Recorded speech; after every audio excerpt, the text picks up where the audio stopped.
السلام عليكم ورحمة الله وبركاته.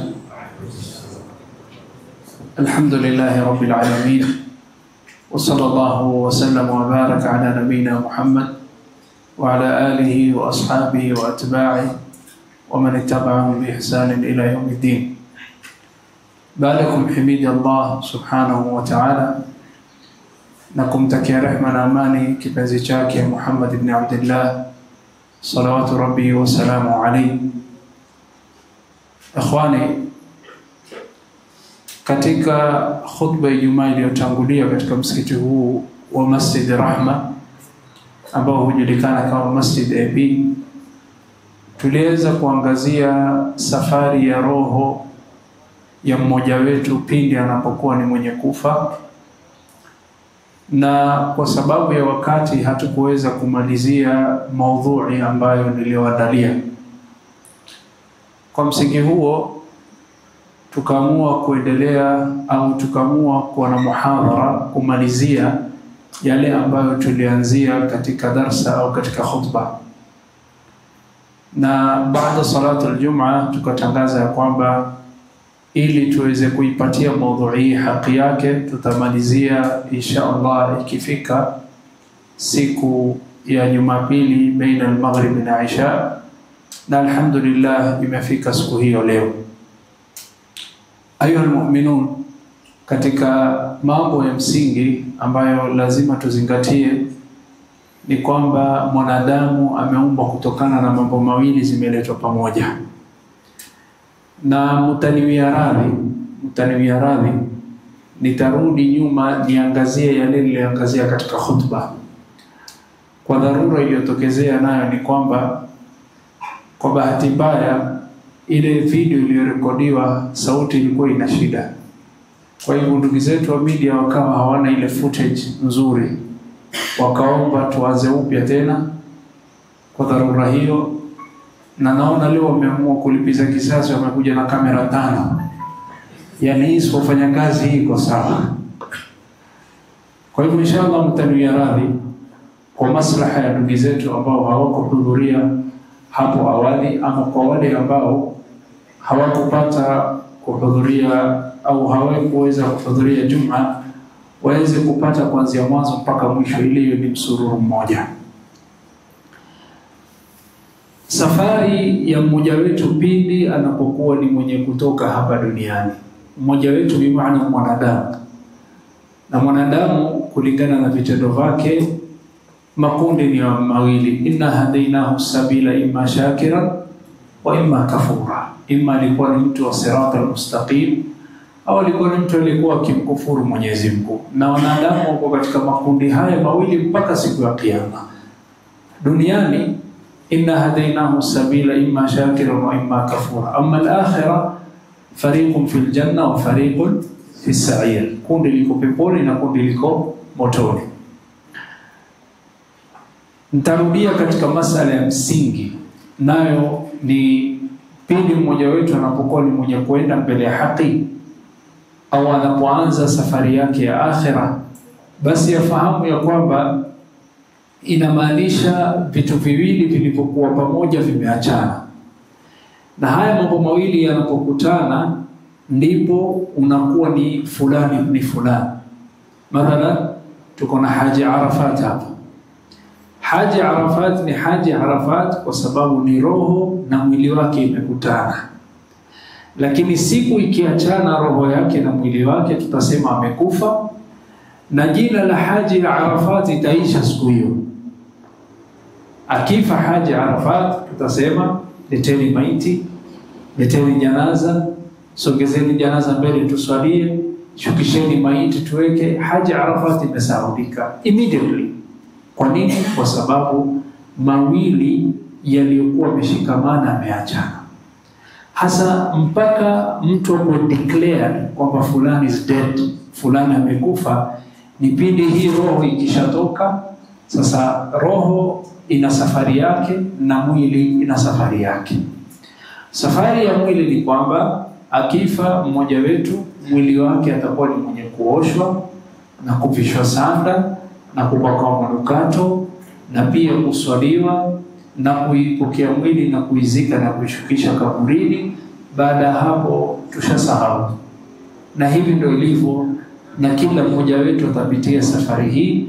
Haijalishi umri uwe mdogo uwe mkubwa, haijalishi jinsia uwe ni mwanamke uwe mwanamume, haijalishi hali yako ya kimali uwe tajiri uwe maskini, haijalishi hali yako ya afya uwe mgonjwa uwe ni mtu mwenye afya. Yote haya hayaangalii. Kinachoangaliwa ili hii safari ianze, only two things inaangaliwa. Haya mambo mawili yakiisha, safari hii itaanza.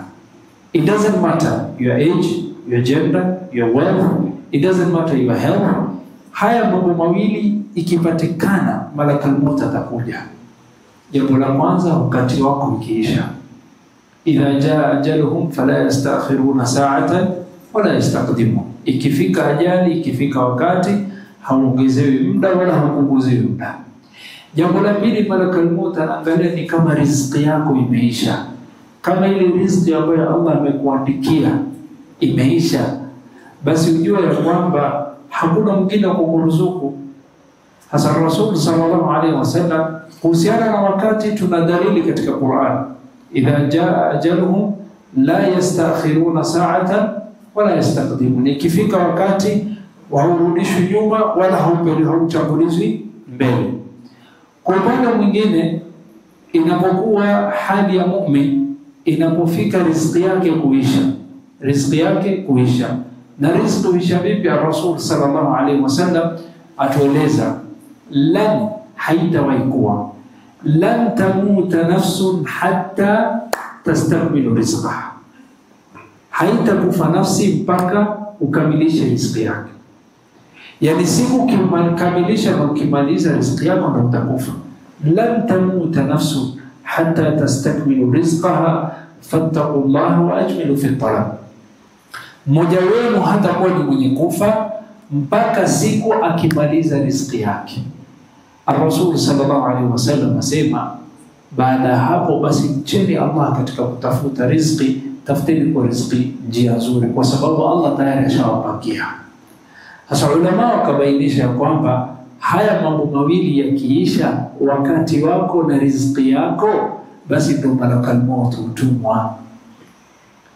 Haiangalii vipengele vingine. There are no other factors that the malakal maut looks for, the angel of death looks for. Hakuna factor nyingine. Haangalia umri wako, wewe ni mdogo mkubwa, haangalia afya yako, fulani mgonjwa, fulani ana afya, haangalii wewe ni mwanamume mwanamke, haiangalii udogo ukubwa, haiangalii tajiri maskini, haangalii wewe ni mwema, wewe ni mwovu, wewe ni mu'min, wewe ni kafir. It doesn't matter.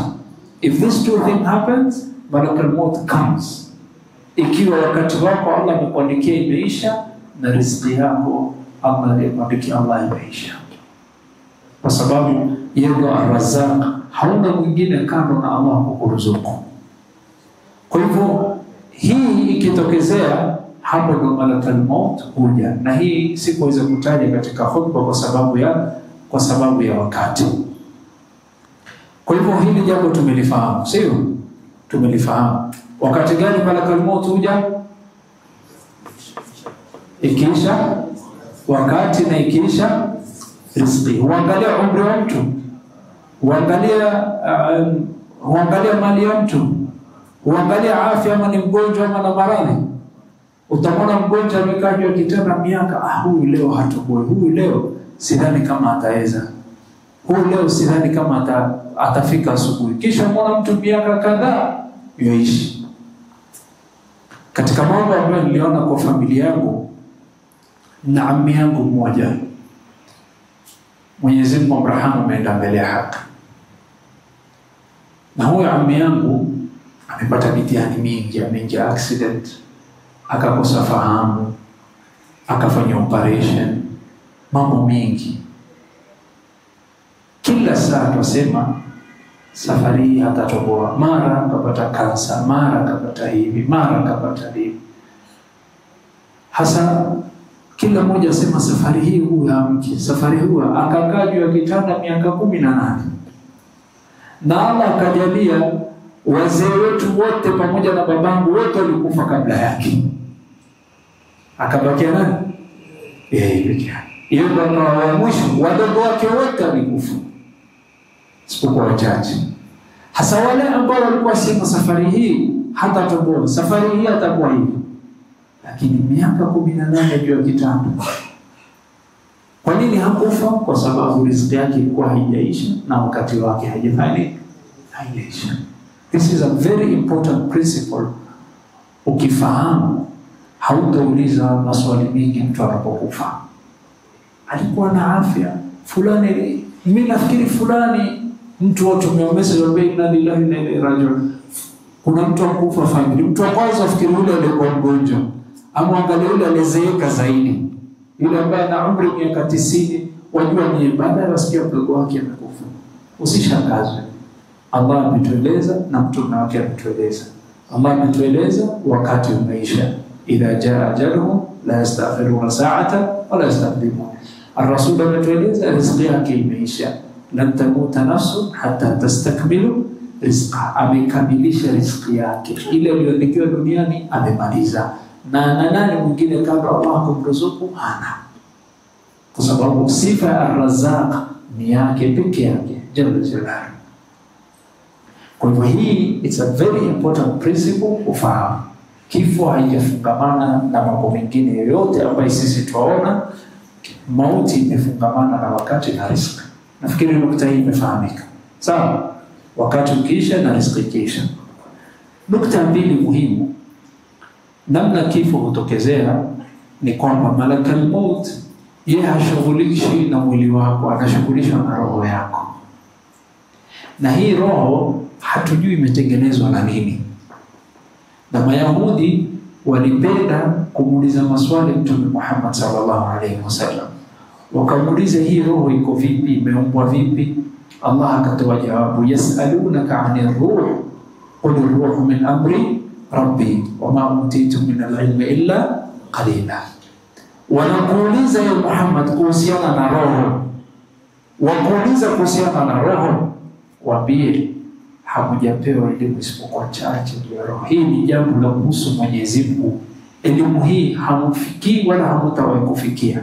Nyinyi tumeachia kujua mambo ya dunia, ya'lamuna dhahiran min alhayati dunya wa hum 'anil akhirati hum ghafilun. Allah sema tumewaacha wajue mambo yanayodhihirika katika dunia. Na hiyo pia ya kidunia mpaka mimi niwape ruhusa wajue. Ndio maana kila siku wanakashifu mambo, saa zingine wakiwa wenye kupata kujua jambo fulani wasema hili tumejua, baadaye tuambia masumbuka bure. Ar-Rasul alitueleza miaka iliyopita, miaka 1400 iliyopita, research na pesa. Kwa hivyo hii elimu pia ya kidunia ni Allah mwenye kutoa. Kwa hivyo Allah subhanahu wa ta'ala amejalia elimu kuhusiana na roho. Watu hawajui mengi kuhusiana na roho.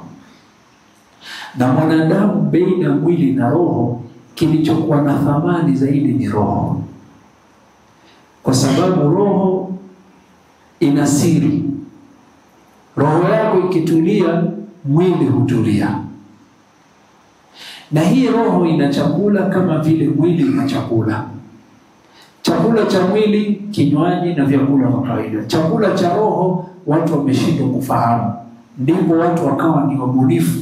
Utasikia watu wanafikiri chakula cha roho ni some certain type of foods. Ndio maana the Black American community in America wako na kitu inajulikana kama soul food. Kuna aina ya chakula. Wengine wakafikiri ni sauti fulani ndio yenye kutuliza roho. Soul music. Kuna mmoja katika ulama wa hadithia asema imamu wa msikiti mmoja alijiwa na jirani wa msikiti, akamwambia mzee wetu hali yake mbaya, kwa katika hali ya sakaratul maut, hebu twende ukamsomee dua muombe.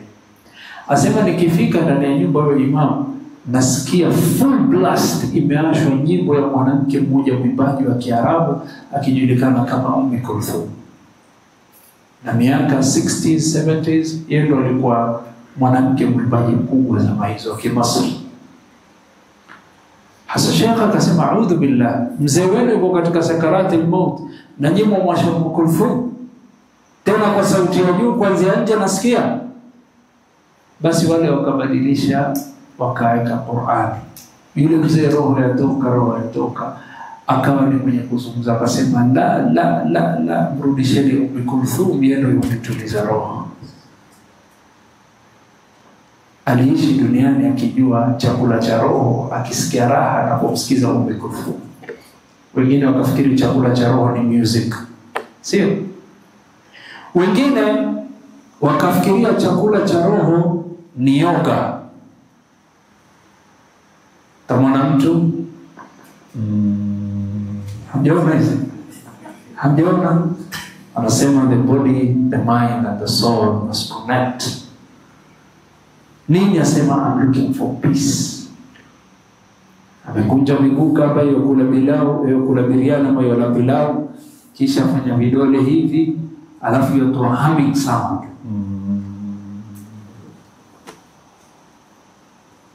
Asema I'm getting peace. Wakafikiri chakula cha roho ni haya mambo. Sasa wao hawajui imeumbwa na nini, na hawajui chakula chao, hawajui kwamba chakula cha roho ni ibada na kuwa karibu na Allah na kumtaja Mwenyezi Mungu. Ala bi dhikrillahi tatma'innul qulub. Sasa hii roho hatuifahamu isipokuwa yale ambaye Allah ametueleza na mtume wake anafanya nini, ametueleza. Hatujui imetengenezwa na nini, lakini Rasul sallallahu alaihi wasallam ametueleza hii roho wakati inapotoka sifa yake. Na nikaeleza kwamba kuna hadithi moja al-Bara ibn Azib radhiyallahu anhu wa arda, yatueleza siku roho na mwili kiachana, yani siku ya kifo chako, siku roho na mwili kifanya nini, ikiachana. Na hii ni siku ya tusubiri sisi sote. Na siku roho na mwili kiachana, basi hali yako itakuwa kama vile ulivyokuwa ukiishi duniani. Ulikuwa ukiishi vipi duniani? Ikiwa imma minashakirin au minal kafirin. Inna hadainahu sabila imma shakiran wa imma kafura. Uliishi vipi? Ar-Rasul sallallahu alaihi wasallam katika hadithi hii moja ametueleza safari ya mtu mwema roho inapotoka na mwili inapoachana, na safari ya mtu mwovu roho na mwili inapoachana. Hadithi hii hadithi iliyokuja katika imepokewa katika Sunan Abi Daud, imepokewa katika Musnad Imam Ahmad, imepokewa katika al-Hadith Hakim fi al-Mustadrak, hadithi ya sahabi al-Bara ibn Azib radhiyallahu anhu arda. Walielezwa kuhusiana na hii roho, jambo ambalo hawajawahi kusikia maisha yao. Asema al-Bara ibn Azib radhiyallahu anhu, kharajna ma'a an-nabi sallallahu alayhi wa sallam fi janazati rajulin min al-ansar fantahina ila al-qabri wa lamma yulhad. Asema tulitoka pamoja na Mtume sallallahu alayhi wasallam kufuata janaza ya mmoja katika wanaume wa Kiansari. Kwa nini Ansar? Kwa sababu Madina makundi yalikuwa mawili, Muhajirin na Ansar. Sasa hii janaza ilitokezea Madina na aliyekufa ni mwanamume tena kutoka kundi la Ansar. Asema fantahina ila al-qabri wa lamma yulhad, tukafika mpaka katika kaburi mpaka Ar-Rasul sallallahu alaihi wasallam asema akawekwa kule ndani huyo yulhad min al-lahd madar. Sasa kuna aina mbili namna mtu maiti huwekwa, kuna lahd na kuna shaq. Hapa Kenya tufanya shaq. Shaq ni kwamba kaburi tutachimba hivi kama box, ndio? So hivi like this. Kisha hii flat area pia tutachimba ndani. That's how we do. Sasa hii hujulikana kama shaq. Tumeikata alafu tuiweka. Lakini ukienda Madina, Allah tujalie tupate kwenda. Ukienda Madina, ukienda kaburi ya Baqi' mahali masahaba walipozikwa, hawafanyi shaq, wanafanya lahad. Na hivyo ndio alifanywa nani? Ar-Rasul sallallahu alayhi wasallam. Na mpaka sasa Madina hufanya hivyo. Ukienda Baqi' ukahudhuria janaza utaona. Sasa wao si shaq. Shaq ni like this, alafu wanaikata nusu alafu wanaichimba. Ndio maana sisi tumweka mtu hivi, kisha tuweka bao inakuwa flat pamoja na ardhi, kisha tutomwagilia mchanga. Ama lahad ni hivi, kisha hivi, kisha uona huku kwa ukuta tuachimba ukuta hivi. Sijui kama tuelewana. Kwa hivyo tuseme hii ndio ukuta na hapa flat, sio? Sisi tuachimba hapa, sio? Ama wao ukuta lakini sasa yachimba kwa ukuta yenyewe, si ardhi. Ukuta yachimbwa yatolewa mchanga, maiti anaiko hapo anafinikwa. Hiyo ndio hujulikana kama lahd. Na hivyo ndio alivyozikwa Rasul sallallahu alayhi wasallam. So kulingana na aina ya mchanga na aina ya ardhi iliyoko, mtu aweza kufanya lahd na mtu aweza kufanya shaq. Nafikiri imefahamika. Sasa wasema walamma yulhad, alipowekwa kule ndani mwandani, sasa imechimbwa, sasa ikachimbwa huko ukuta, ikatolewa mchanga, akatiwa ndani, kisha ikazibwa, kisha ndo kamwagile mchanga. Sasa Rasul sallallahu alaihi wasallam baada hapo akakaa. Fajalasa Rasulullah sallallahu alaihi wasallam mustaqbilul qibla, Rasul akakaa akielekea wapi? Qibla. Hapo tupata faida mbili. Faida ya kwanza ni kwamba haifai, na Rasul ametukataza, haifai tukienda mazishi makaburini mmoja wetu akae kama maiti hajaingizwa ndani. Sijui kama tuelewa, ni katika makosa. Labda iwe ni dharura, mtu mgonjwa, mtu mzima hawezi kusimama, dharura yaeleweka, lakini usiwahi kukaa kama maiti hajaingizwa ndani, haifai, tumekatazwa. Jambo la pili, faida ya pili tupata ni kwamba tukienda makaburini, Rasul alikuwa akielekea qibla. Sijui kama tuelewana. Kwa hivyo saa zingine tukisema tumuombea maiti tuelekeeni qibla, usione shida. Na hivi ndio ilipokuwa hali ya Mtume sallallahu alaihi wasallam. Kila alipokuwa akitaka kuomba dua, saa zingine alikuwa akielekea qibla.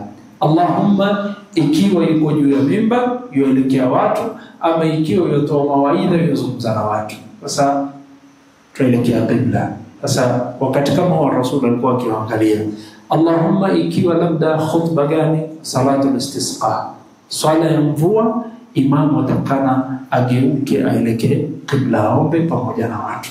So katika adabu na pia katika visa ambavyo vilikuwa vizuri vilivyotokezea ni kwamba sahabi mmoja alipokutana na sahabi mwenziwe ambaye alikuwa amepigwa katika vita, roho inatoka, akawa amepigwa vita na makafiri karibu kuuawa, afa na ameuawa. Sasa wakati roho ilipokuwa ikitoka, kama mimi sioni nikifika kwa Mtume sallallahu alaihi wasallam, mfikishie salamu na mwambie niombe dua. Sasa yule sahabi akafa. Sasa yule sahabi alipata ujumbe akaenda kwa Mtume sallallahu alaihi wasallam. Rasul sallallahu alaihi wasallam akapokea salamu, kisha akasema, ya Rasulullah, huyu ndugu yangu ameomba muombe dua. Rasul fadaa biwudhu'in, akasema nileteni wudu, akatawala, thumma istaqbala alqibla, kisha akaelekea qibla akamwombea. Kwa hivyo katika adabu ya dua ni kuelekea wapi? Qibla. Faida mbili, usikae kabla maiti hajashukishwa, na pia tuelekee qibla. الرسول صلى الله عليه وسلم فجلس رسول الله صلى الله عليه وسلم مستقبل القبلة ككاه وكلك قبلة، وجلسنا حوله وكأن على رؤوسنا الطير، tukakaa tumemzunguka kana kwamba utafikiri kuna ndege ametua katika vichwa vyetu.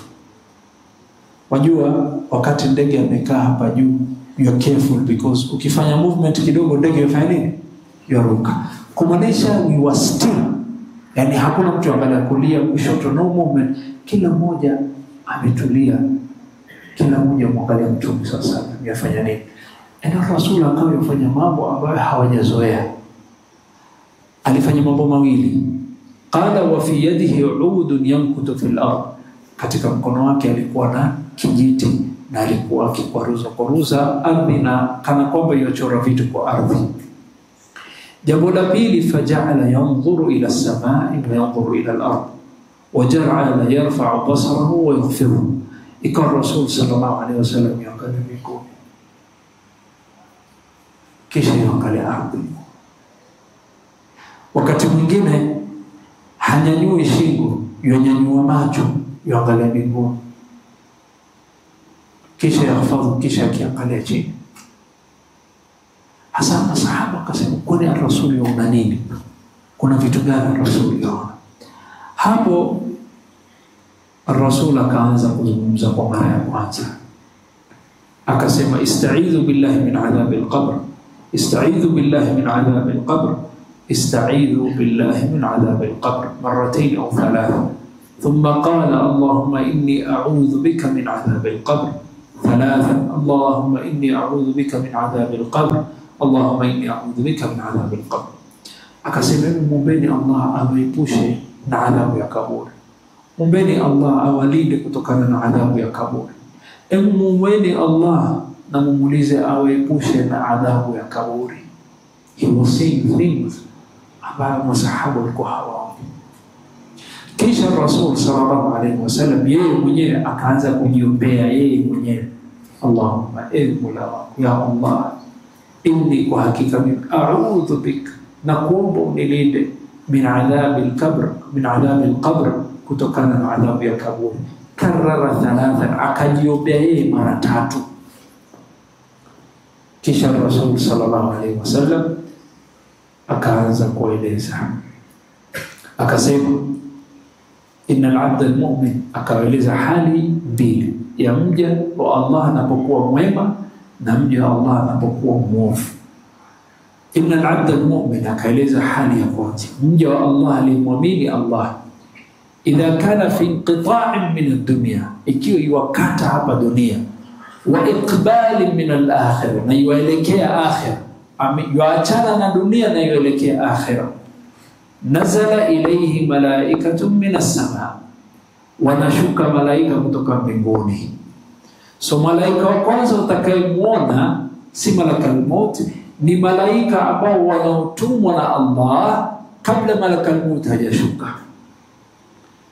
Na kwamba na ushahidi kwamba utawaona, Ar-Rasul asema biyadul wujuh, uso wao yenye kuvutia, yenye nuru, yenye mwangaza mweupe, kaanna wujuhahum shams, kana kwamba nuru iliyotoka katika nyuso zao utafikiri ni jua.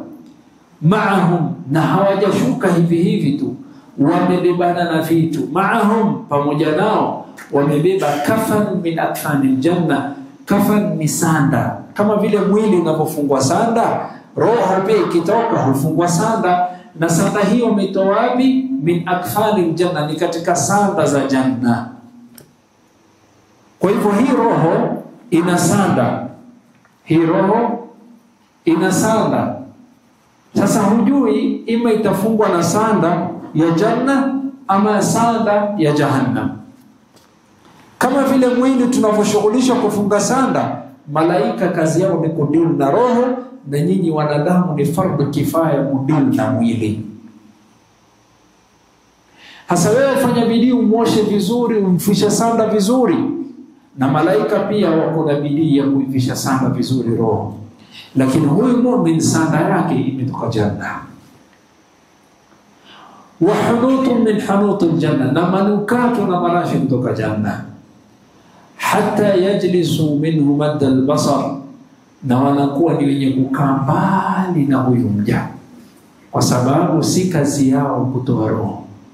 Kazi yao ni kuipokea roho. Malakal maut ndio mwenye kutoa roho, na akishakuwa ni mwenye kumaliza kutoa roho, malakal maut kazi yake imeisha.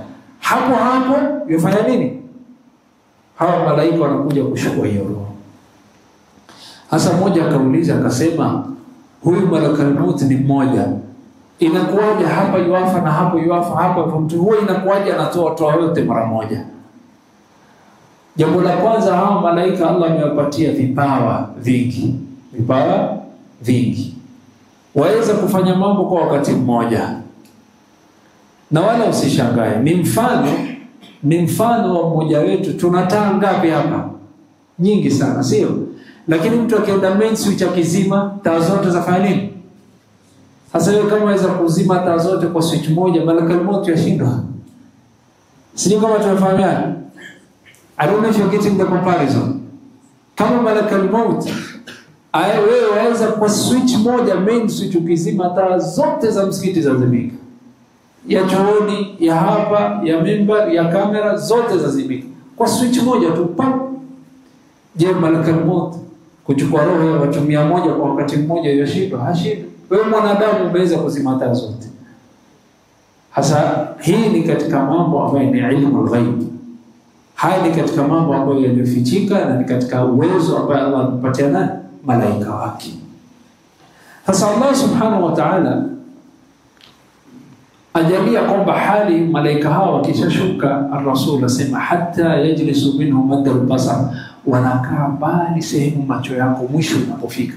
Yani wewe mahali ulipokaa unapoangalia mahali mwisho macho yako inapoona, at the last edge, hapo ndo hao malaika hukaa. Hapo ndo hao malaika hukaa mbali na wewe. Na hao malaika Allah subhanahu wa ta'ala hapa katika hadithi tumeelezwa hali yao, sura zao, kazi zao, wamebeba nini. Lakini katika Qur'ani Allah ametueleza maneno yao, wakija wanasema nini. Nilioeleza katika khutba, Allah yueleza katika sura Fussilat, malaika hawa hushuka na ujumbe kutoka Allah. innal ladhina qalu rabbuna Allah thumma istaqamu tatanazzalu alayhim almalaika alla takhafu wala tahzanu wa abshiru bil jannati allati kuntum tu'adun nahnu awliya'ukum fil hayati ad-dunya wa fil akhirah wa lakum fiha ma tashtahi anfusukum wa lakum fiha ma tad'un nuzulan min ghafurir rahim.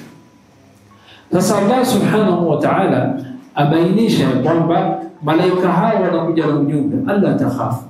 Sasa wewe unaona hao malaika waanza kushtuka, safari imeanza, naenda akhera, hali yangu itakuwa vipi na kuna makosa nimefanya. Alla takhafu, wanakuja na kuambia usiwe na hofu, Allah hakuingizi motoni. Ya Allah, ya Allah, ya Allah. Kiwari una wasiwasi. Yani imagine wewe ushauri waenda, na wakati unapoenda Allah amebainisha kwamba wakati huo ukweli unadhihirika, wajaat sakratul mauti bilhaq. Sahiyo wewe waogopa, lakini malaika wanakuambia there's no reason to kuogopa, Allah hakuingiza motoni. Malaika wengine wanashuka kwa sababu wanafuatana, wala tahzan, wanakuambia usiwe na huzuni. Una huzuni, umemwacha mtoto wako au watoto wako, nani atawaangalia? Una huzuni, kuna khairi fulani ulikuwa umeanza, wajenga msikiti hujamaliza, nani atamaliza msikiti huo? Una huzuni like kuna vitu I'm not achieved, kuna mtoto wangu bado sijamfikisha university, kuna mamangu mimi nitamwacha vipi, alitegemea mimi, kuna ndugu yangu, kuna mtoto wangu, kuna mke wangu. Malaika wanakuambia la tahzan, usiwe na huzuni, Allah amechukua masuhulia, Allah amechukua majukumu, Allah amechukua responsibility. Na naam, hakuna zawadi kubwa waweza kuachia watoto wako kama wewe kuwa mja mwema Allah. That is the best gift you can leave for your child. Kwa sababu ya uzuri wako na wema uliofanya, Allah atahifadhi watoto wako na watoto wako kwa sababu ya uzuri wako. Allah asema katika suratul Kahf, wa kana abuhuma salihah. Kuna watu ambao walikuwa na shida na mayatima, mali yao ingeibiwa.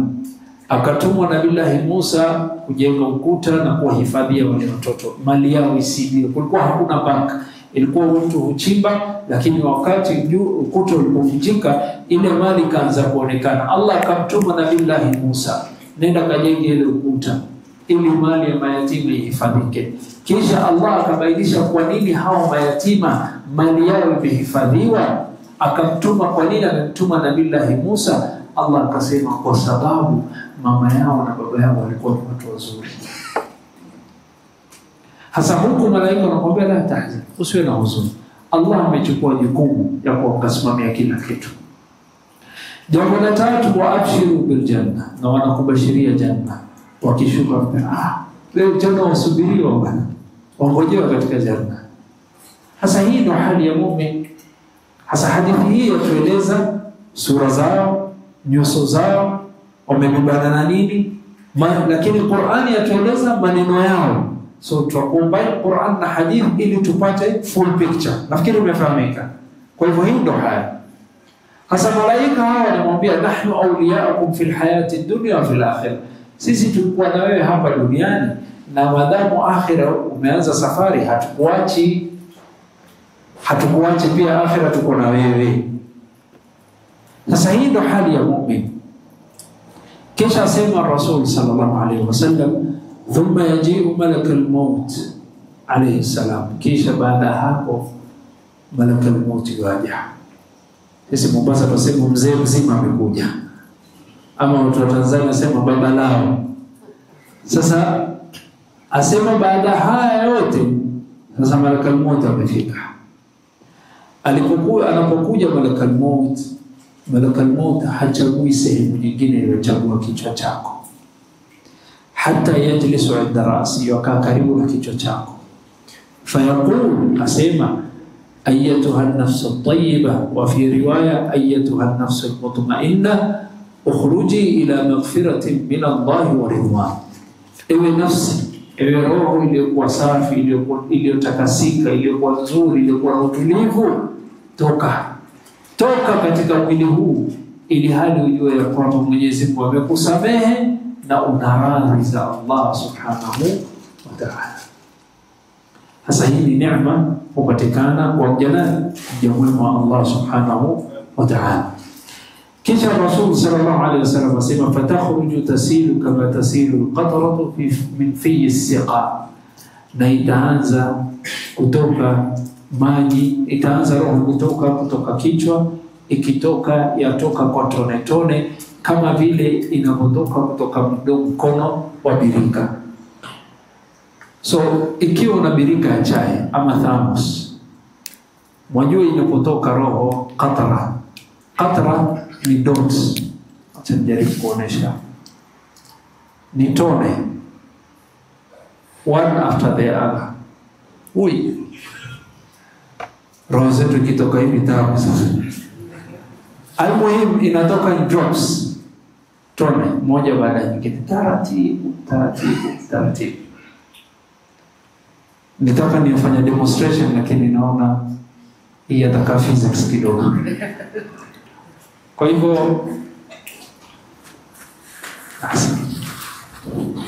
Kwa hivyo maji yatoka kama tone, qatra is a drop, yatoka ta kidogo. Ama mfano ufungue mfereji lakini hujafunga vizuri, sasa yatoka tone ta. Rasul sallallahu alaihi wasallam asema fatakhruju tasilu kama tasilu al-qatratu min fi as-siqa, kama vile tone linaanza kumwagika kutoka mdomo ya sehemu maji hupitia katika birika. Si kuna mahali ambapo maji hupitia kama kijipipe, basi ni hivyo. Rasul sallallahu alaihi wasallam asema hatta idha kharajat ruhuhu salla alayhi kullu malakin baina as-samai wal ard wa kullu malakin fi as-samaa. Allahu akbar. Ikishatoka roho yote, hasa malaika huswalia. Sisi tuswalia mwili, sio? Wao huswalia nini? Roho. Na katika kuswalia malaika bimaana wanaiombea dua roho. Sisi tuombea roho mwili, tutasema Allahumma ighfir lahu warhamhu wa'afihi wa'fu anhu wa akrim nuzulahu wa wasi' mudkhalahu waghsilhu bil ma'i wal thalji wal barad wa naqihi min adh-dhunubi wal khataaya kama yunqqa ath-thawb al-abyad min ad-danas. Allahumma jazi hasanati bi ihsana wa sayyiati 'afwan wa ghufrana wa abdilhu daran khayran min dari wa ahlan khayran min ahli. Allahumma, yani tuombe dua moja baada ya nyingine. Sasa kama vile nyinyi mmeshughulishwa kuombea dua maiti na mwili, na malaika wanaombea dua roho. Nafikiri mmefahamika. Tena huombea na dua na kila malaika aliyokuwa baina mbingu na ardhi, wanaiombea dua.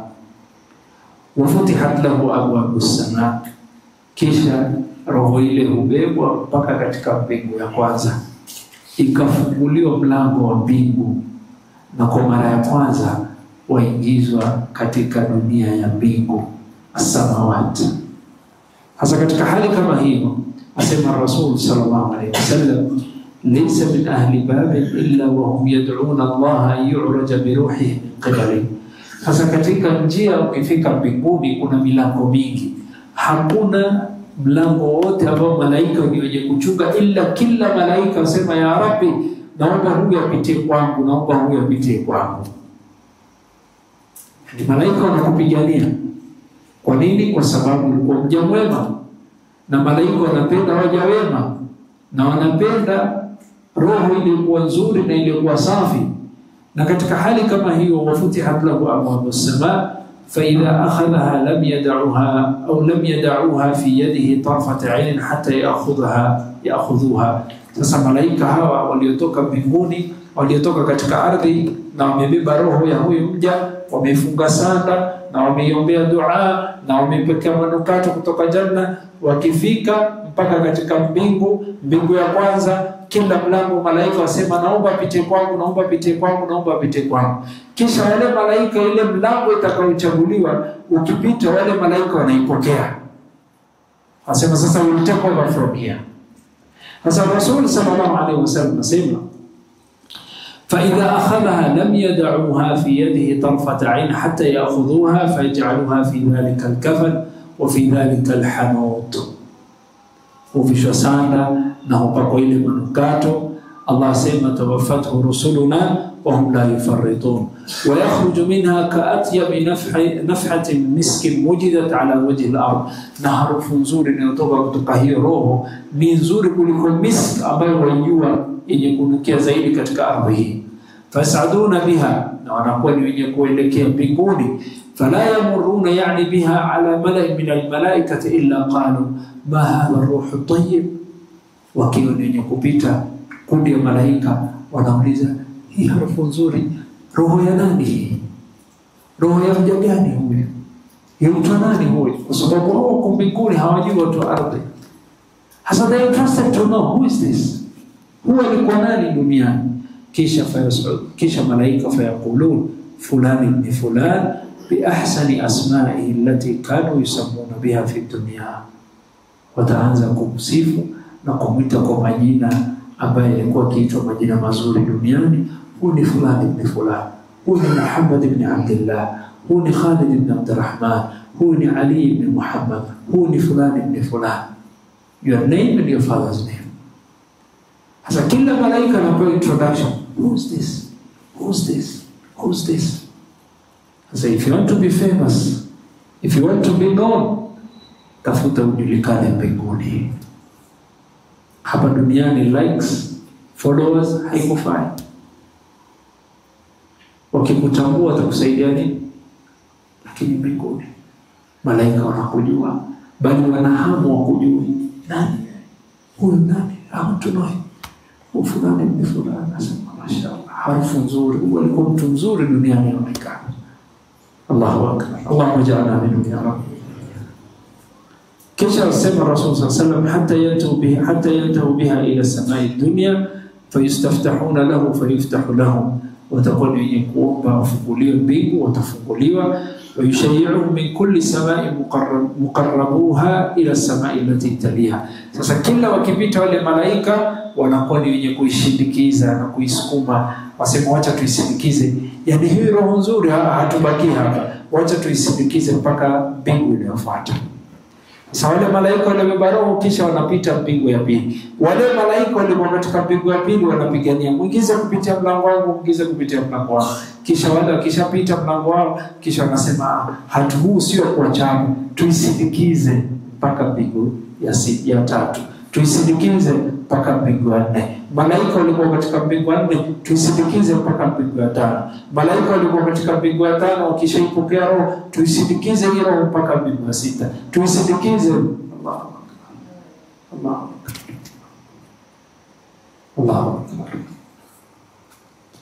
Allahu akbar. Hatta yantahu biha ila as-samai as-sabi'a. Wataendelea mpaka wafike mbingu ya 7. Wakishafika mbingu ya 7, Allah atakuwa ni mwenye kuzungumza. Fayaqulu Allah azza wa jalla, uktubu kitaba abdi fi illiyin. Mwandike katika illiyin, list ya watu wa peponi. Wa'iduhu ila al-ard, na kurudisheni katika ardhi. Fa inni minha khalaqtuhum, nimemuumba kutokana na ardhi hiyo. Wa fiha u'iduhum, na nitawarudisha katika hiyo ardhi. Wa minha ukhrijuhum, na nitawatoa niwafufue kutokana na hiyo ardhi.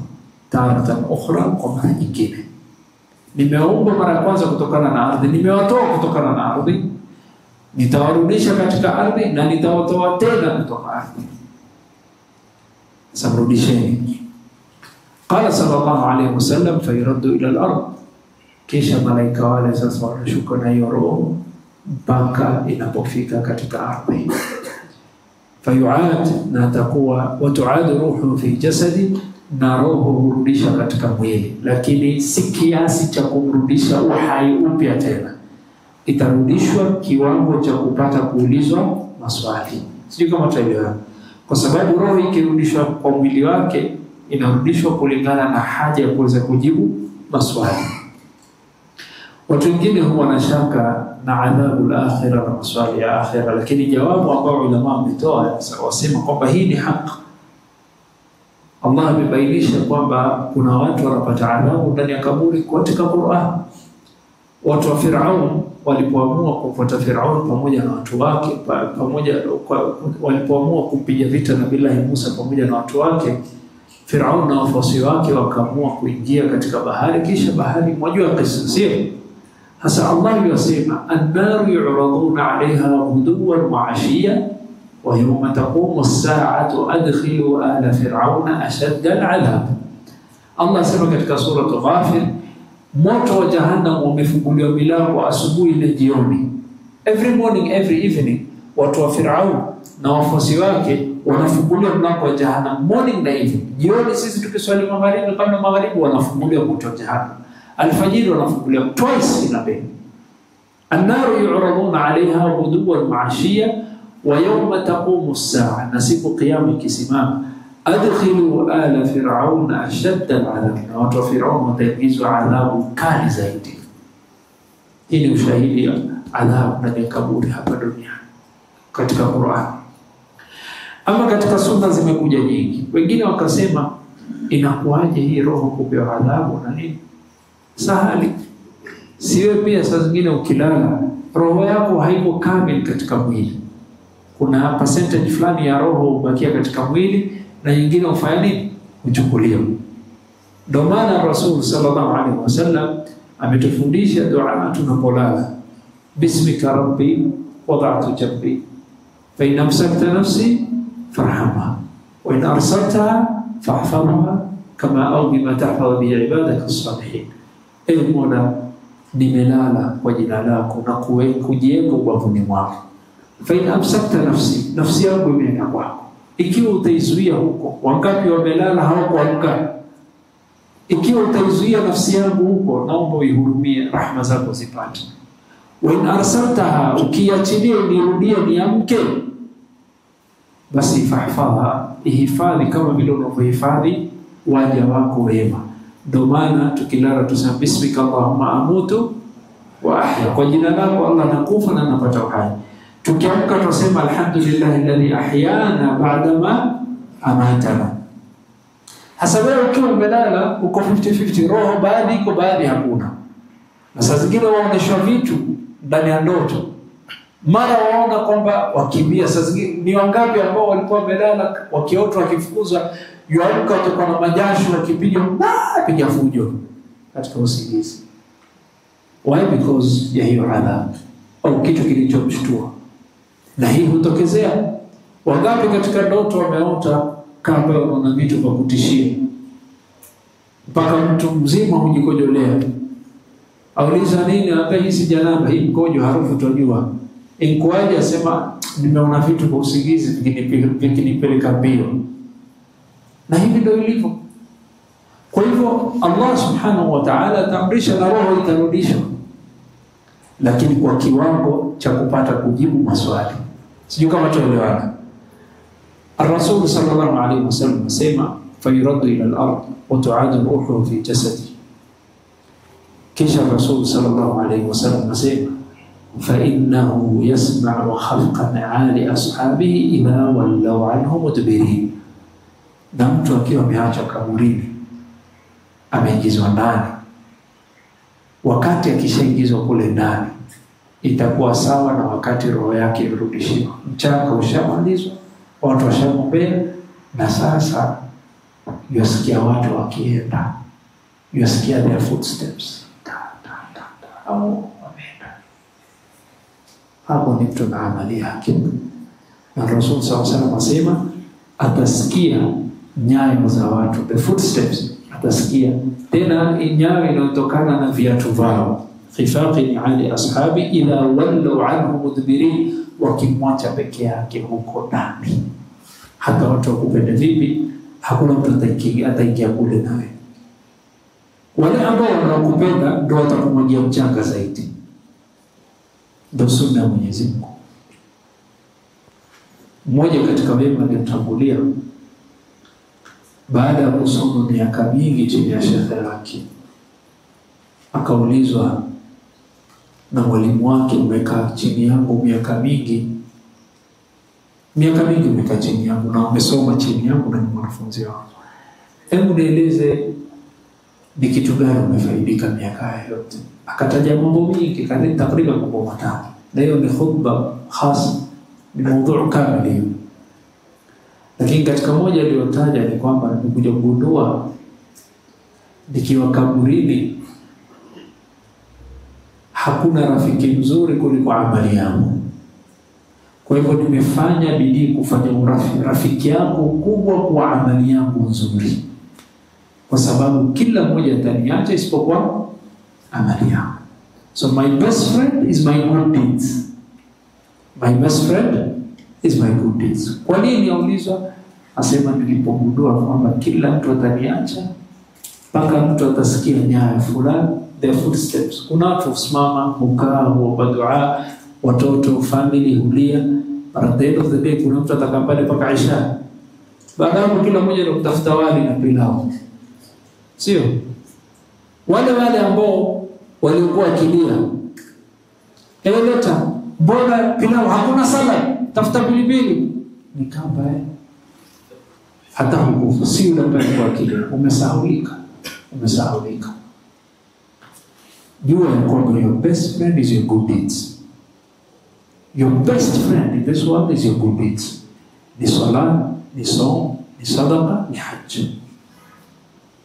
Na ili kukupatia ushahidi kwamba rafiki yako mkubwa ni amali yako mkubwa, kulingana na huyu mwanafunzi aliulizwa na shekhe, kuna dalili pia.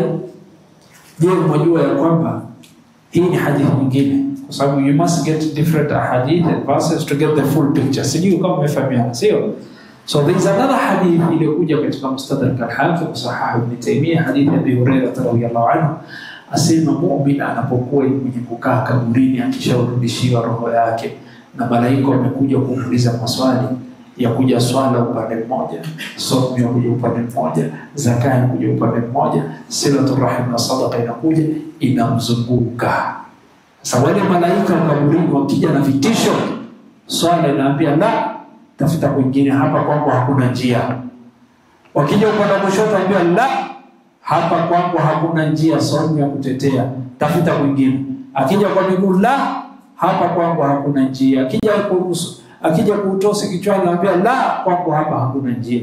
Kisha basi tuombe ukae tukuulize maswali. Basi ndio good deeds, wallahi wallahi. Hauna rafiki mzuri kama amali yako. Hasa Rasul sallallahu alaihi wasallam asema فإنه يسمع خفق نعال أصحابه إذا ولوا عنه مدبرين فيأتيهم ملكان شديد الالتهام فينتهرانه ويجلسانه فيقولان له من ربك. Asema wanakuja na malaika, tena malaika hao huja na vishindo na vitisho, wanakushtua na wanakubabaisha. Na hii ndo hali ya kila mja, wewe. Hii ndo fitna kubwa iliyokuwa katika kaburi.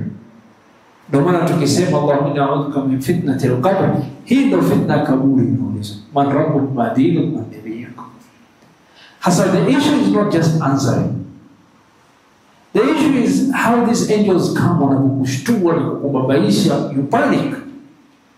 Lakini Allah asema kuna watu tunawapatia thabati. Allahu ja'alna minhum. Bali imekuja katika baadhi ya athar, sauti zao peke yake. Wanapokuuliza man rabbuk, sauti ni kama vile radi na kupiga ile kusikia mvua ikinyesha gugu. Hiyo ndio sauti yao. Ya Allah, ya Allah. Lakini mwajua ya kwamba kuna watu wawili hawapati kushtuliwa hivyo ndani ya kaburi. Mtu wa kwanza, mtu aliyekufa fi sabilillah, shahidi katika vita.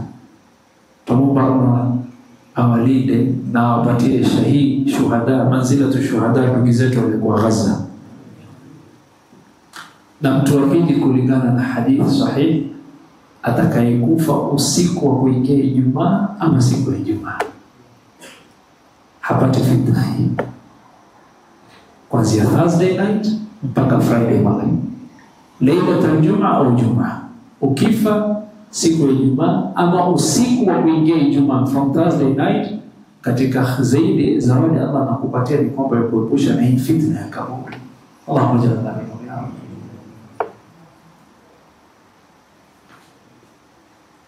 Hasa katika hali kama hii, wanakuuliza maswali na wanakushtua, kubabaisha.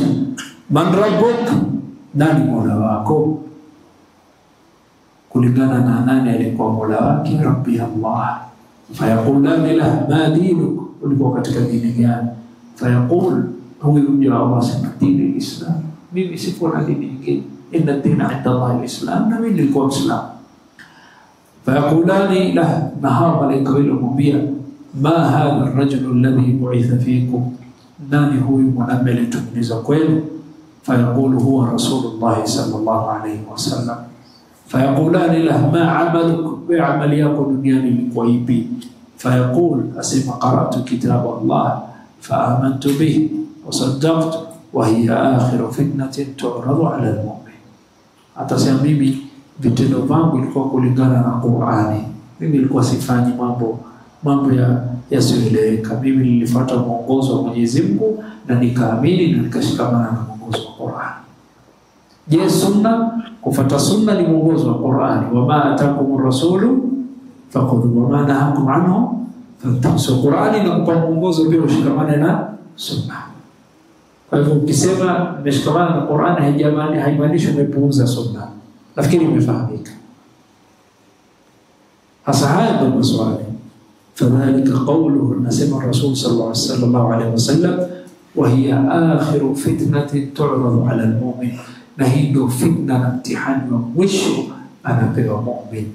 ومنامت مgonjwa yateseka, maskini mtihani, wacha akapumzike, bado kuna mtihani mmoja mngojea.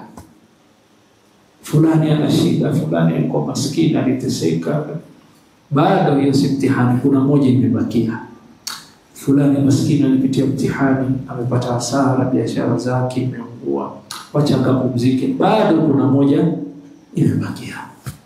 Fulani amezika watoto wake, mtihani, hakuna mzazi ambaye atarajia atamzika mtoto wake. Kila mzazi atarajia kwamba mtoto wake atafanya nini? Atamzika yeye. Lakini mtihani mkubwa, lakini usiona wacha akapumzike, mtihani ule ulikuwa mkubwa, bado kuna moja imebakia. Haya maswali akishajibu Rasul sallallahu alaihi wasallam asema wa hiya akhiru fitna tu'radu 'ala al-mu'min, ndio fitna ya mwisho muumini anayopitia. Fadhalika qawluhu 'azza wa jalla yuthabbitu Allahu alladhina amanu bil qawli thabit fi al-hayati ad-dunya wa fi al-akhirah. Hii ndio maana Mwenyezi Mungu asema tutawapatia thabati. Allah ndio mwenye kutoa thabati kwa wale walioamini bil qawli thabit, kuweza kujibu maswali man rabbuk madinu fil hayati dunya, wakiwa duniani kuweza kusema la ilaha illa Allah, wanapotoka hapa duniani man kana akhiru kalami fi dunya la ilaha illa Allah dakhala janna. Wa fil akhirah inaposemekana thabati ni mtu akiulizwa man rabbuka, kasema rabbi Allah, ma dinu, kasema dini al-Islam, man nabiyuka, asema nabii Muhammad sallallahu alayhi wasallam. Ma amalu, asema amali yangu kulingana na Qur'an. Mimi vitendo vangu ilikuwa sina mwongozo mwingine isipokuwa kitabu cha Allah. Naomba Allah tujalie tuweze kuishi namna hii na tuweze kufa katika hali kama hii. Ar-Rasul sallallahu alayhi wasallam asema, fayunadi munadi fi as-samai an sadaqa 'abdi, jawabu amesema ukweli. Faafrishuhu fil janna wa albisuhu min al-janna waftahu lahu baban ila al-janna, mwekeeni godoro kutoka janna. Sasa mtu yuko kaburini aletewa godoro na malazi ya kukaa kutoka janna, sehemu ya kujipumbaza aikiwa godoro, carpet, firash aikiwa. Kisha sema Rasul sallallahu alaihi wasallam kwamba Allah asema walbisuhu min aljanna, na mavazi mleteni kutoka janna. Waftahu lahu baba ila aljanna, na mfungulieni mlango wa janna aone nyumba yake. Qala fayatihi min ruhiha wa tibiha, na akifungulia mlango wa janna yopata harufu ya janna na vyakula vya janna, akiwa katika hali ya kaburini kungojea kiyama.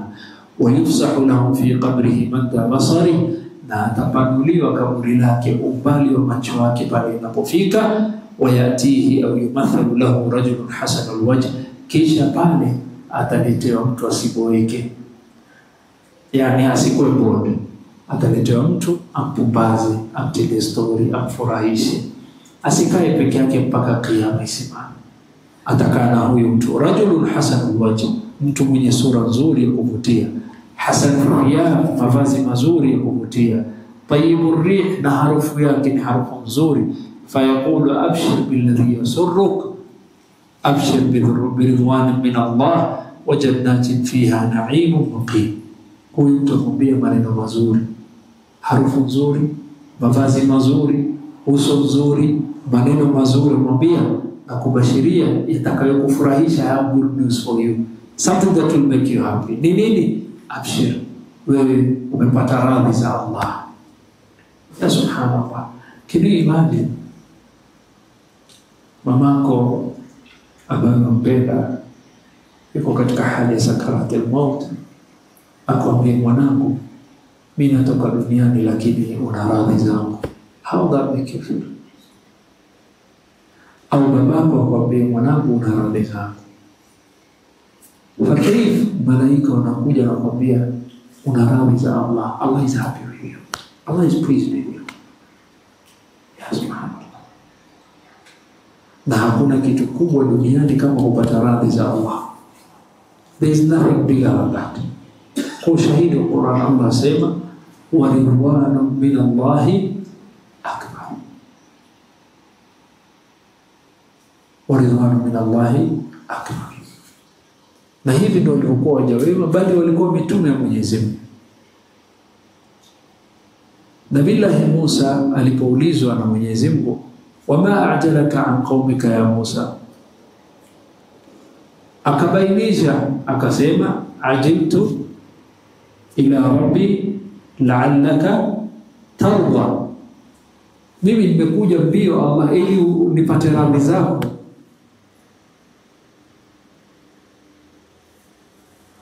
Hasa akisema ajiltu ilaika, mimi nimekuja kwako haraka tena mbio, la'allaka tarda, ili upate kuridhia. Kwa nini waje msikitini mapema? Nakuja baada Allah niridhie, kwa sababu ni amali niliyopenda. Hajadhania wewe mbona unaenda msikitini mapema?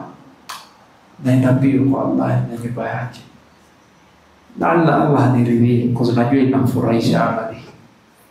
Kwa nini umetanguliza kutoa sadaka ukasema nitalipa mimi yote bila watu kujua? Kuna siku moja alikuwa anachangisha msikiti wa Jamia pesa nyingi. Jamaa mmoja namjua akiwa kule nyuma akafanya yamaanisha nini? Asemaje? Yote nitalipa mimi nyamaza. Jamaa kaanza kuleta pesa, kaambia kuna mtu amechukua, acha ishi. Ana sisi, kaambia game over.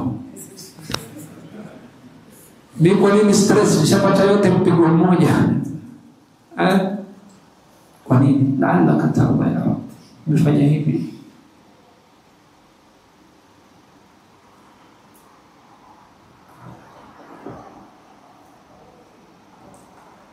nafanya hivi ya Rabbi.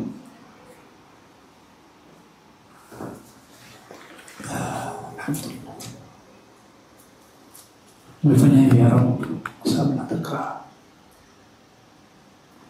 nataka uridhia. Yeah, because I know it will make you happy.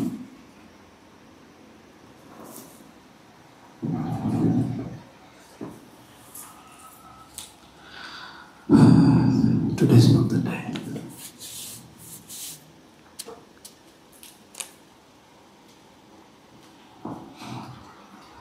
وأبشر برضوان من الله بشرين راضي الله جنات فيها نعيم مقيم نجنة نعمة ambayo imekubakia haiondoki.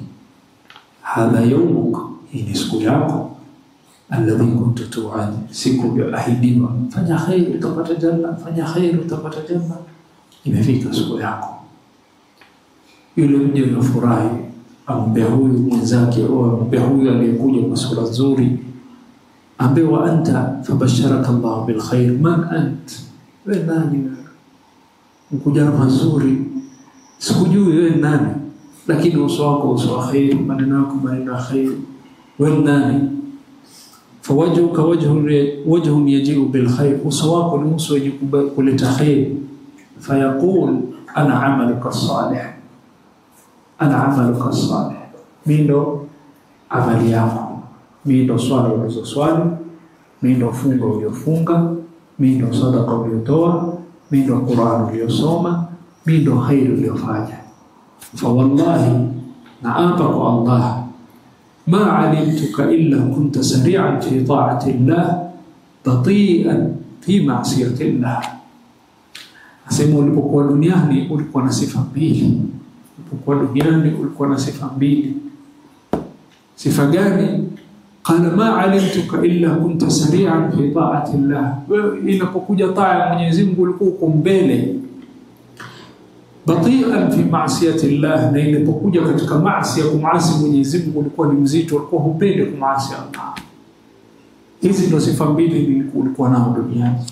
Fajazaka Allahu khairan, thumma yuftahu lahu babun min aljanna, afunguliwa mlango wa janna, wa babun min an-nar, na mlango wa jahannam. Kisha ulizwa fayaqulu hadha manziluka law asaita Allah, law ungekuwa muasi Allah, hiyo sehemu ya moto wa jahannam ndio ingekuwa sehemu yako. Abdalaka Allah bihi hadha, Allah amekubadilishia, amekupa hii. For him to appreciate Jannah more, aoneshwa hii ndo Allah amekuepusha nayo. Yule mje yofurahi, hii ndo Allah ameniepusha nayo, hata kama singepewa Jannah ningeridhia. Fa kaifa nimepewa Jannah? Fayaqul abdalaka Allah bihi hadha, Allah amekubadilishia hii akakupa hii. Fa idha ra'a fi aljanna, akiona yaliyokuwa katika janna, huyu mtu yomba dua yake ndani ya kaburi. Dua yake ni moja, Rabbi ajil qiyam as-sa'a, Rabbi ajil qiyam as-sa'a, ya Rabbi fanya haraka qiyam isimame, fanya haraka qiyam isimame, mimi nataka hisabu ianze. Kwa nini? Kwa sababu hisabu ikianza ipeleke wapi? Janna. Wa inna al-'abda al-kafir wal-fajir. Kisha Rasul sallallahu alayhi wasallam akaeleza hali ya mja mwovu au hali ya mja al-kafir aliyekufuru Mwenyezi Mungu. Idha kana fi inqita'i min ad-dunya wa iqbal min al-akhirah, ikiwa iwakata na safari yake ya duniani imekata, imefika mwisho, wa iqbal min al-akhirah, na yuelekea akhirah, nazala ilayhi, wanashuka juu yake mina samai, kutoka mbingu, malaika wa Mwenyezi Mungu. Lakini tofauti na ile hali ya kwanza, ghiladun shidad. Sasa wewe kama wajua kafiri yote amekufa katika njia ya ukafiri, hivi ndio malaika walioshuka. Haijalishi cheo chake, haijalishi umaarufu wake, haijalishi mali yake, haijalishi khair alizozifanya, maadamu amekufa katika ukafiri, au hakufa katika ukafiri lakini amekufa katika maasi, hii ndio hali yake. Asema malaikatun ghiladun shidad, malaika ambao ni wakali sana, sudul wujuh, uso wao si uso wa khairi ya kung'ara, bali uso uliojaa giza. Ma'ahumul masuhu minan nar, wamekuja wamebeba sana na mambo ambayo yanatoka kutoka moto wa jahannam. Fayajlisuna minhu madda al-basar, wanakaa mbali, umbali wa macho yake kufika. Thumma yaji'u malakal maut, kisha malakal maut yaja, hatta yajlisa 'inda ra'si, mpaka iwakaa juu ya kichwa chake. Asema Rasul sallallahu alaihi wasallam, malakal maut yaanza kuzungumza na hii nafsi iliyokuwa ndani, yakata dunia na ianza safari ya akhirah. Ayyatuha an-nafsul khabitha ukhruji ila sakhatin min Allah wa ghadab. Ewe nafsi iliyokuwa mbaya, ewe nafsi iliyokuwa ovu, toka kutoka hii mwili, na ujue unapotoka, pindi unapotoka utoke ili hali Mwenyezi Mungu amekukasirikia na ghadhabu yake kwake ni juu sana. Hilo hali ya kila kafir na kila fajir. Kisha Rasul sallallahu alaihi wasallam asema, fatafruqu fi jasadihi, ile roho inaposikia kwamba yatoka na Allah yuisubiri kuipatia adhabu na ina hasira za Mwenyezi Mungu, roho yakataa kutoka.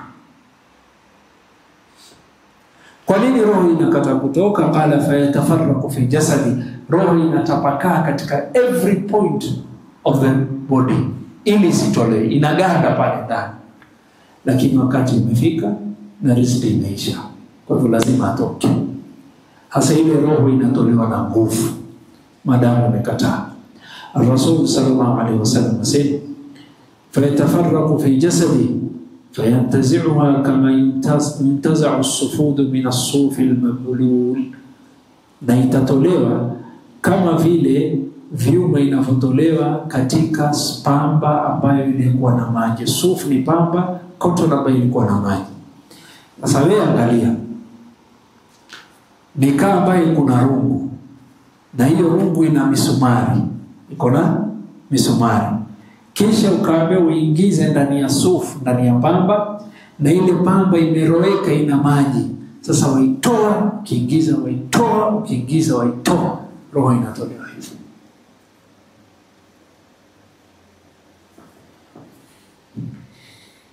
Qala fatuqatta' ma'aha al-uruq wal-'asab, na ikitolewa mishipa inakatika na pia muscles na tissues zinakatika.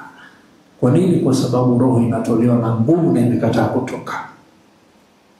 Kwa nini imekataa kutoka? Kwa sababu nikitoka naingizwa motoni. Katika hali kama hiyo Rasul sallallahu alaihi wasallam asema, fatuqatta' ma'aha al-uruq wal-'asab, hapo mishipa hukatwa na namna inavyotolewa roho na nguvu.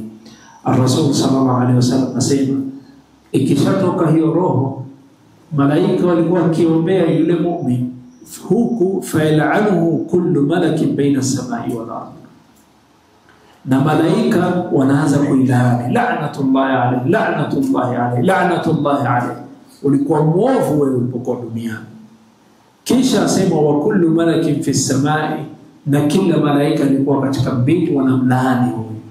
Watughlaqu abwabu as-samaa, na Allah asema, Ar-Rasul asema, roho ikipelekwa mpaka katika mbingu ya dunia ifunguliwe ipelekwa kwa Mwenyezi Mungu, haifunguliwi. Laysa min ahli babin illa wa hum yad'una Allah illa tu'rij ruhuhu min qibalihim, na kila malaika asema, ya Rabbi, huyu asipitie kwangu, huyu asipitie kwangu, simtaki huyu, simtaki. Malaika walikuwa mbinguni hawataki. Fayakhudhuha fa idha akhadha lam yad'uha fi yadihi tarfat 'ayn hatta yaj'aluha fi tilka al-masuh wa yakhruju minhu ka'antani rihin jifatin wujidat 'ala wajhi al-ard. Na itatoka hiyo roho, na pindi roho ikitoka, sasa hiyo malaika wanaichukua na kuifunga na sanda ya moto wa jahannam iliyotoka motoni. Watajaribu kuibeba kuipeleka mbinguni ili ipate kufunguliwa roho hiyo katika mlango wa mbingu. Fasaduna biha, na wanakuwa ni yenye kwenda nao. Fala yamuruna biha ala mala'in min al-malaikati illa qalu ma hadhihi ar-ruhul qabih, ma hadhihi ar-ruhul khabith. hii roho chafu yenye harufu mbaya ni ya nani? Ni ya nani hiyo roho chafu ilikuwa mbaya? Fayaqulani fulani ibn fulani, huyu ni fulani ibn fulani, biaqbahi asma'ihi allati kana yusamma biha fi dunya, kwa majina maovu alikuwa akiitwa hapa duniani. Hata yuntaha biha ila samai dunya, basi malaika wanalaani na kila malaika asema asipitishwe kwao. Wakifika katika mbingu, fayastaftahu lahu, wanaomba mfungulieni huyu roho yake ipite, fala yuftahu lahu, hawaifunguliwi. Kisha Rasul sallallahu alaihi wasallam akataja aya kama evidence, kama ushahidi kwamba roho zao hazitafunguliwa kupita mbingu ya kwanza. Qala jalla fi ula, thumma qaraa Rasul akasoma aya sallallahu alaihi wasallam, la tufattahu lahum abwabu as-samaa wa la yadkhuluna al-janna hatta yalija al-jamalu fi sammi al-khiyat. Allah sema katika suratul A'raf, la tufattahu lahum abwabu as-samaa, roho zao hazitafunguliwa mbingu, mlango wa mbinguni. Wala yadkhuluna aljanna, na wala hataingiza katika janna hata mpaka siku ambayo itakayotokezea yalijul jamalu fi sammi alkhiyat, siku ngamia atapita katika tundu ya sindano. Mjua sindano sio ndio? Kuna tundu ya kuingiza uzi sio? Asema Allah subhanahu wa ta'ala kuonesha kwamba wao kufunguliwa mlango wa mbingu na wao kuingizwa janna is impossible. Ni kama wewe ujaribu kuchukua ngamia umpitishe katika tundu ya nini? Sindano. Wacha ngamia, uzi yenyewe kuingiza saa zingine una shida sio? Uzi yenyewe paka leo tu uiroeshe, uteteshe, uangalie. Fakaifa ngamia? Kumaanisha itu never happen. Mlango wa mbingu hawafunguliwi na janna hawaingii. Hii ndio hali ya kila kafir wa kila fajir. الرسول صلى الله عليه وسلم فيقول الله عز وجل، الله تسمى اكتبوا كتابه في سجين. أما يقول كوازا في عليين، اكتبوا كتابه في سجين في الأرض السفلى كتكارضي للوجين. ثم يقول من يزم وسمى أعيدوا عبدي إلى الأرض، رudisheni jawabu katika ardhi, minna khalaqtukum, nimewaumba kutoka hiyo ardhi, wa fiha u'iduhum, natawarudisha hapo, wa minha ukhrijuhum taratan ukhra, nantafufua kutoka hapo. Fatutrahu ruhuhu min as-sama'i tarhan hatta taqa'u fi jasadihi, na huyu hatakuwa ni mwenye kuletwa kwa roho yake kwa utaratibu, atarushwa kutoka ardhi mpaka katika kaburi lake. Kisha fatu'adu ruhuhu fi jasadihi, atakuwa ni mwenye kurudishiwa roho yake katika mwili wake.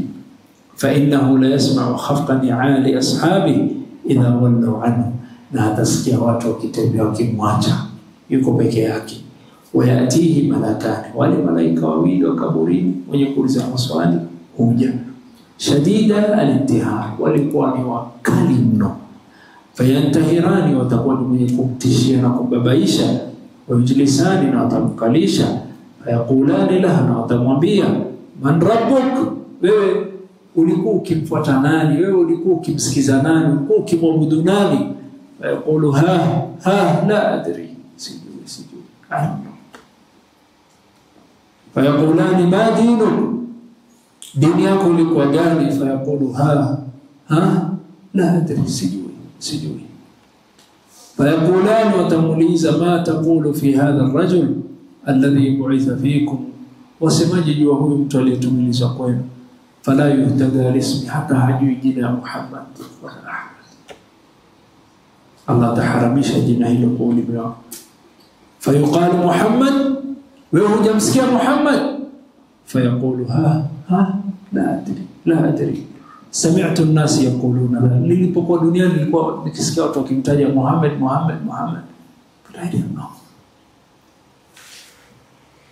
I don't know. Sijui. Sami'tu an-nas yaqulun dhalik, nisikia watu duniani wakimtaja huyu Muhammad. Fayaqulu la darita wala talawt, kisha Allah atasema kadhab, huu ni mwongo. Faafrishu lahu minan nar, mwekeni godoro na busati kutoka jahannam. Waftahu lahu baban ila an-nar, na mfunguleni dirisha na mlango kutoka moto wa jahannam. fayatihi min harriha wa samumiha, joto la janna la jahannam na ukali na matamu na shida kutoka moto wa jahannam inamfikia.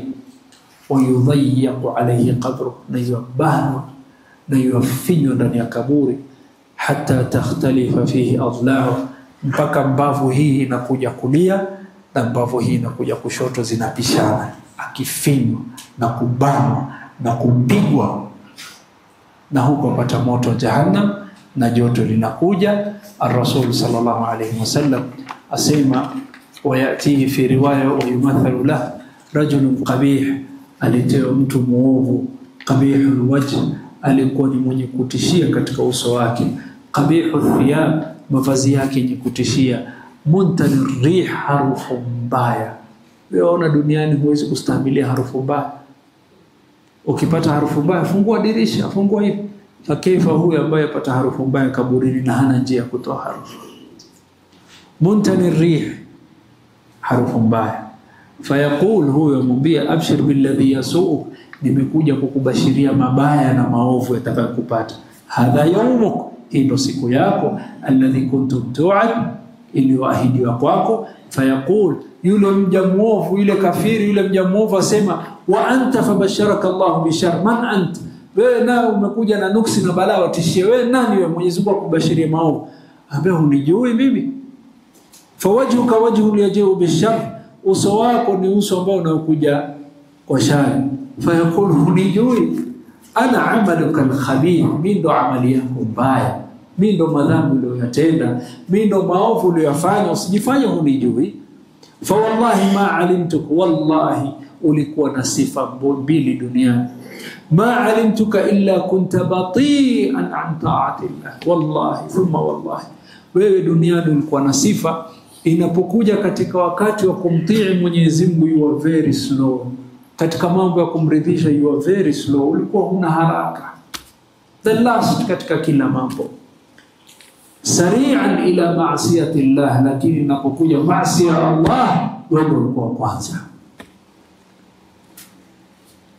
Fajazaka Allahu shar, Mwenyezi Mungu atakulipa shari. Thumma yuqayyadu lahu a'ma asammun wa afkam fi yadihi mirzabatun law duriba biha jabalun kana turab, kisha hapo atakuwa ni mwenye kupigwa na nyundo. Nyundo hiyo, asema Rasul sallallahu alaihi wasallam, leo utaipiga katika jabali mara moja, itamaliza hiyo jabali na kuifanya unga. Hiyo ndo apigwa nayo kaburini. Qala sallallahu alayhi wasallam, fayadribuhu darbatan hatta yasiru biha turab, apigwa mpaka mwisho kwa mchanga. Thumma yu'iduhu kama kan, kisha yarudishwa kama alivyokuwa. Fayudribuhu darbatan ukhra, na yupigwa tena.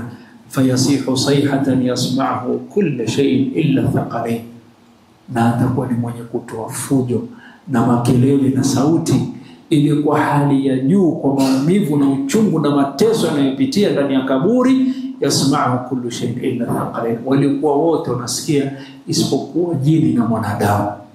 Thumma yuftahu lahu babun minan nar, kisha atafungulia mlango wa moto wa jahannam. Wa yumahadu min furushin nar, na atalekewa katika firashi busati za moto wa jahannam. Fayaqul, akona ombi moja, rabbi la tuqim saa, rabbi la tuqim saa, rabbi la tuqim saa, Mola, qiyama usisimamishe, qiyama usisimamishe. Kwa nini? Wa yawma taqumu as-saa'atu adkhilu ala fir'auna ashadda al-'adhab. Haya madogo, qiyama ikisimama kinachokungojea ni makubwa kuliko haya. Kisha yaonyeshwa adhabu ya moto wa jahannam na mateso yanayosubiri. Hapo yasema, Rabb, usisimamishe qiyama, usisimamishe qiyama. Hapo ndo ikaishia hadithi ya Mtume sallallahu alayhi wasallam. Kwa nini maudhui hii? Ili tujue safari yetu ya akhera, ili unapomwona mtu mwovu ama mtu aliyekuwa kafiri akifa, unahuruma naye sana. Watu wanamtukuza, watu wanakuwa ni wenye kumpatia daraja, lakini leo ungejua hakika yake na adhabu anayopitia na mateso anayopitia, hawangemtukuza, hawangemlilia, bali kila mmoja angejililia nafsi yake. Lakini kwa sababu ya watu kughafilika na hali hii ambayo inatueleza Rasul sallallahu alaihi wasallam, roho zetu zimekuwa ngumu na tumekuwa hatujui, ni hatukuwa uwezo kutofautanisha hali ya mja mwema na mja mwovu, na mu'min na kafir. Tuona sote ni sawa. Ameenda, rest in peace, rest in peace. There is no resting in peace. Kuna kichapo hapo. Maneno ya Mtume ni haki. Wa ma yantiqu anil hawa in huwa illa wahyun yuha. Hii ndo safari ya roho au safari ya mmoja wetu anapokuwa ni mwenye kufa, awe mwema, awe mwovu, awe mu'min, awe kafir. Ni miaka mingapi toka afe Mus'ab ibn Umair, na ni miaka mingapi toka afe Abu Jahl? More than 1400 years. Mus'ab na Abu Jahl. Mus'ab amezikwa Uhud na Abu Jahl 1 year later amezikwa Abu Jahl amezikwa Badr. 1 year later amezikwa Mus'ab, wote karibia Madina. Mus'ab amezikwa Uhud na Abu Jahl amezikwa Badr, lakini hali tofauti. Hali tofauti. Mandugu wawili waliopishana, hali tofauti. Hali tofauti. Mandugu wawili, Hamza ibn Abdul Muttalib na Abu Lahab ibn Abdul Muttalib. Abu Lahab ibn Abdul Muttalib alikufa baada ya vita vya Badr. Hamza Abdul Muttalib within 1 year amekufa katika vita vya Uhud. Baada ya vita vya Badr akafa Hamza Abu Lahab katika ashabu nar. Baada ya mwaka vita vya Uhud ilipotokezea, Hamza ibn Abdul Muttalib, 2 brothers, wote uncles of Rasulullah sallallahu alaihi wasallam, a span of 1 year, lakini hali yao ni tofauti na miaka bora. Wote ni uncles zake Mtume, lakini huyo aliamua kushika awe shakur na huyo akaamua kuwa kafur. Ndio akafanya huyu fariqo fil janna na huyu fariqo sasa. His own uncles. His own uncles. Rasul sallallahu alaihi wasallam. Kwa hivyo hii ni hali nzito na ni hali ya kushtua, na tujiandae na hii siku. Kama kuna mambo ya msingi ya kufahamu katika hii darasa yote, jua hali hizi mbili. Jambo la kwanza, hakuna rafiki mzuri kuliko amali yako. Hakuna rafiki mzuri kuliko amali yako. Na jambo la pili, jua ya kwamba hali ya mu'min na kafir tofauti. La yastawi ashabun nari ashabul jannati humul faizun. Allahumma ij'alna minal faizin. Allahumma ij'alna minal faizin. Wa akhiru da'wana alhamdulillahi rabbil alamin. Shukran kwa wakati wenu na kwa subra yenu, na samahani tumeanza tena upya, lakini naona leo umeleta kamera 5 ili isiwapite. Naomba Allah subhanahu wa ta'ala tujalie alladhina yastami'una alqawla fayattabi'una ahsana. Allahumma arina alhaqqa haqqan warzuqna ittiba'ahu wa arina albatila batilan warzuqna ijtinaba. Ningependa pia kuchukua fursa hii kuwashukuru wasimamizi wa msikiti kwa subra yao na kwa wema waliotufanyia, na naomba Allah ajalie hii tuliyozungumza iwe katika mizani hasanati yao.